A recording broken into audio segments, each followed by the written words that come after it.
Hello, greetings from the University of New Mexico. Welcome. We'd like to say hello and a big warm welcome to you. The University of New Mexico is located in Albuquerque, New Mexico in the southwest Rocky Mountain region of the USA. Here you'll see an image of our main library. There are 7 libraries at the University of New Mexico campus. The University of New Mexico is the main public research university for the state of New Mexico, located in the southwest of the US between Texas and California. Albuquerque is the largest city in the state of New Mexico.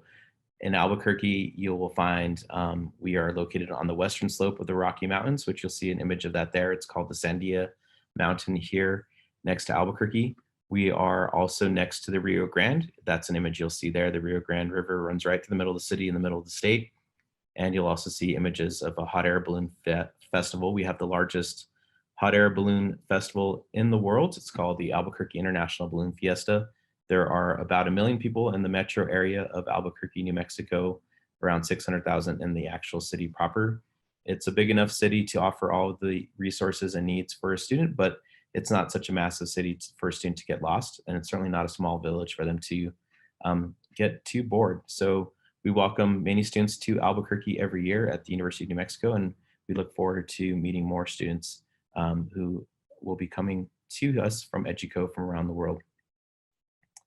The University of New Mexico, as I mentioned earlier, it is a large public research university founded in 1889.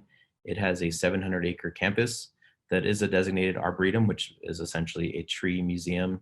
You'll find that we are located in a region that has great weather. There are 310 official days of sunshine per year, approximately 29,000 students, and you'll meet currently 1,500 international students. Here you'll see some of the statistics about the university.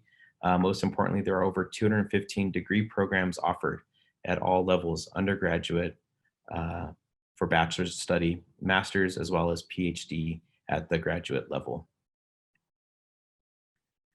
Here are some of the schools and colleges that make up the University of New Mexico. It's a very comprehensive university. You'll see the Anderson School of Management, where all of the business programs are located at both the bachelor's and master's program, including MBA and Masters of Accounting. The School of Architecture and Planning offers programs in landscape architecture, traditional architecture, urban design, historic preservation. Arts and Sciences is the largest college for the University of New Mexico. You will find all the programs related to humanities, social sciences, as well as physical science within the College of Arts and Sciences. Education trains future teachers as well as school administrators and has many programs at the undergraduate and graduate level, including a program called Educational Linguistics. It's also very popular for international students. School of Engineering is probably the most popular school for international students. The University of Mexico has a very robust engineering program. You'll find programs in engineering at the bachelor's, master's, and PhD level in a wide range of engineering programs, such as electrical engineering, computer engineering, chemical engineering, nuclear engineering. I think I already said that, pardon me. Civil engineering, computer science is also housed in the School of Engineering. Fine arts, that's a thriving program. University of New Mexico has a long history in the arts. You'll find programs there in traditional arts such as painting, sculpture, which we call studio arts. There's also an extensive music program in the College of Fine Arts and a thriving film program as well. College of Nursing, medical school, there's also a law school and a pharmacy school at the University of New Mexico. So essentially, we probably have the program, if a student wants it, available at the University of New Mexico. We are proud of the reputation of the University of New Mexico as a research university. It is classified as a high research activity institution, which means it has the highest level of research activity done on its campus. So fully comprehensive campus, you'll see a lot of activity happening here. Some statistics there, there's about $310 million of US dollars conducted in research contracts and grants every year. Recently, the University of New Mexico was ranked as the number 95 public university in the US. You'll see some of the other rankings here in that listing as well. Campus life. The University of New Mexico, like most US universities, has a very thriving campus community. Students can live on campus for all 4 years if they'd like to. There are many different clubs and activities for students to get involved in, over 400 student clubs and organizations. There is a very thriving international student community as well, where students are assisted whenever they arrive to campus to get comfortable with the campus community as well as the surrounding city and local community. We're very proud of our Lobos. The Lobo is the mascot for the university. It's a Spanish word for wolf. So the mascot for the University of New Mexico is the Lobo. You can find more information at this abq2do.com website. That'll give you more information about the city of Albuquerque. Here's some views of the campus. You'll see that the University of Mexico has very distinct architecture. The architecture is modeled after indigenous architecture from pre-Columbian communities that have existed here for centuries. And you'll see that a lot of the campus reflects that type of architecture with this sort of earthen adobe look. There are also other contemporary modern glass buildings as well, but in these photos here, you'll see a little bit of what that looks like. Students can live on campus. As I mentioned earlier, they're allowed to live on campus all 4 years if they so choose. Here's some images from the campus housing. You'll see some of them are quite luxurious. They have swimming pool and hot tubs. Others are more of your standard traditional dormitories where a student can have a double or single room. There are many options for students. Students can also live off campus. Many of the graduate students will choose to live off campus in private housing. So that is another option as well. The admissions process for the University of Mexico, I think, is quite straightforward. In general, there are three main areas that the student needs to complete. There is an application for admission that's finished on our website. So that's either an undergraduate or graduate. They go to the International Admissions webpage. They fill out the application form there. We ask for their credentials from their previous school. If it's an undergraduate, it should come from their current high school or high school if they just completed it.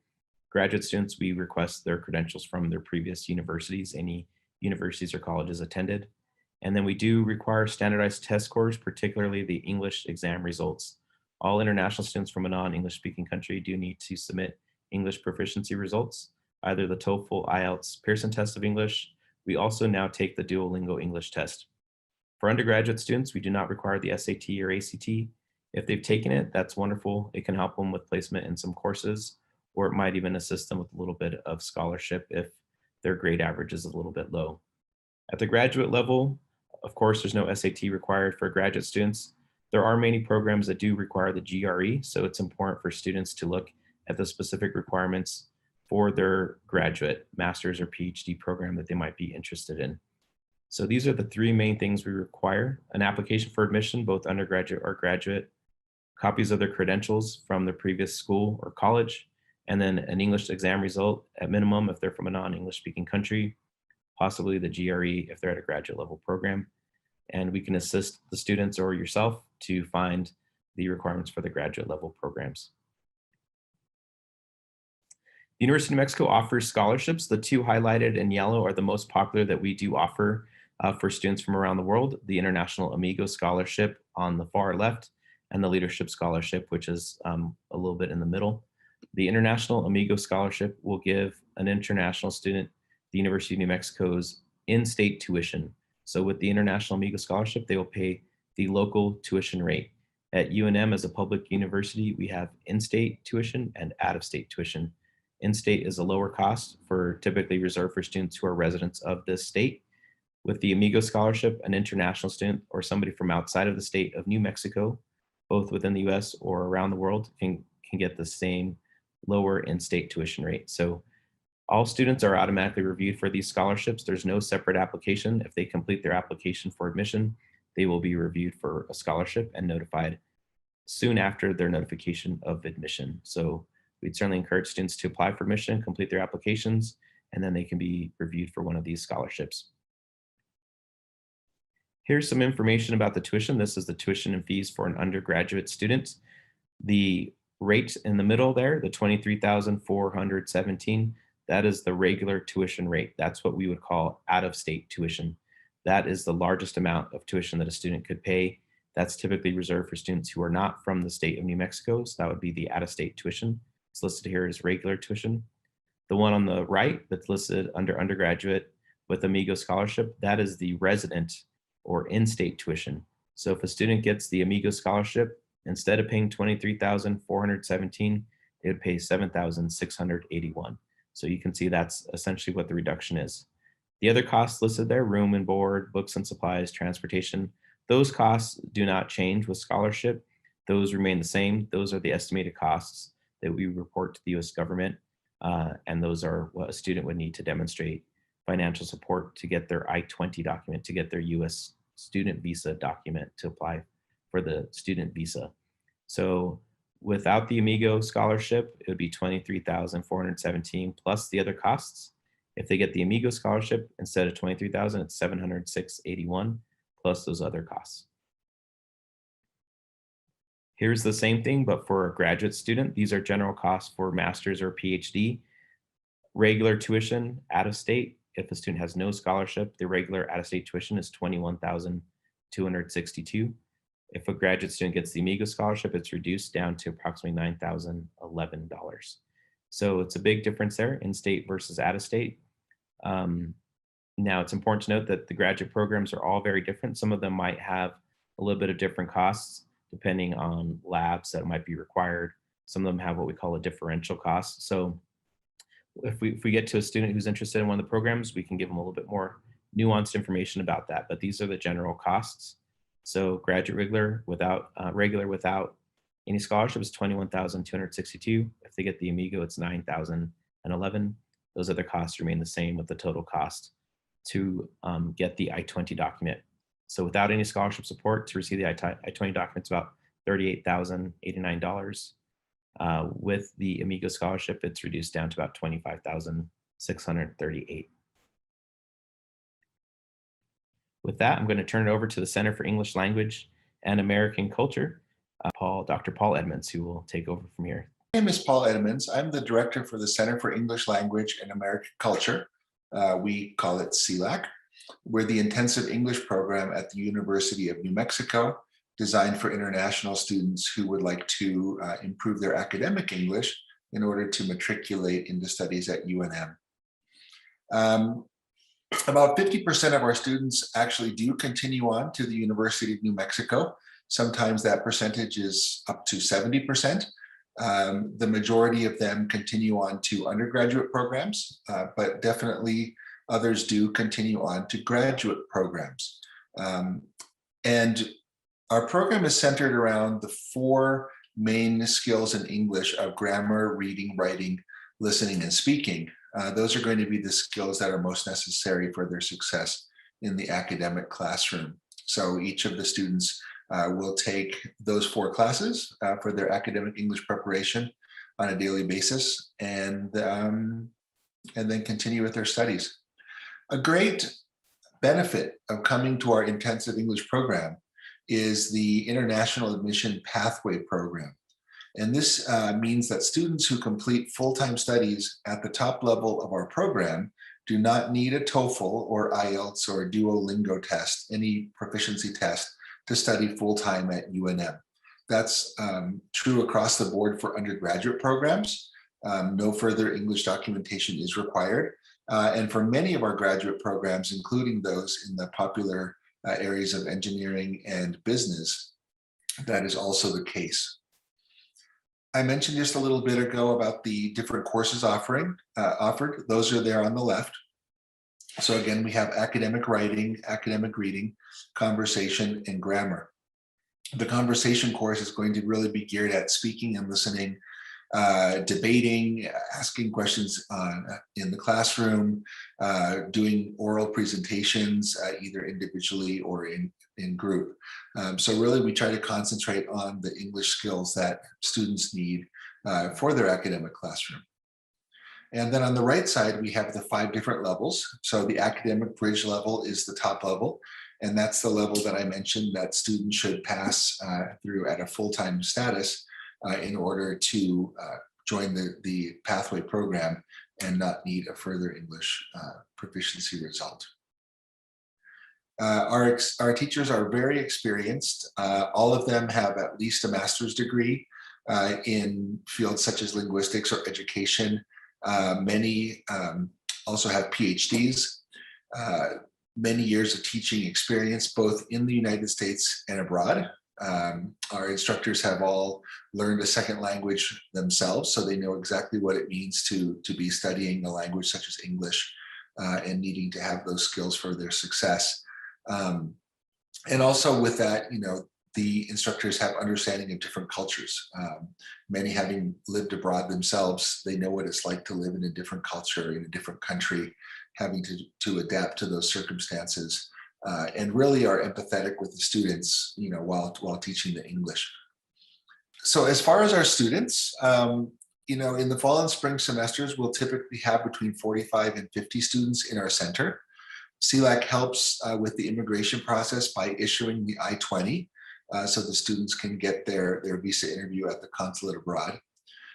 In summer, sometimes we have up to 80 students, and from a very diverse number of countries.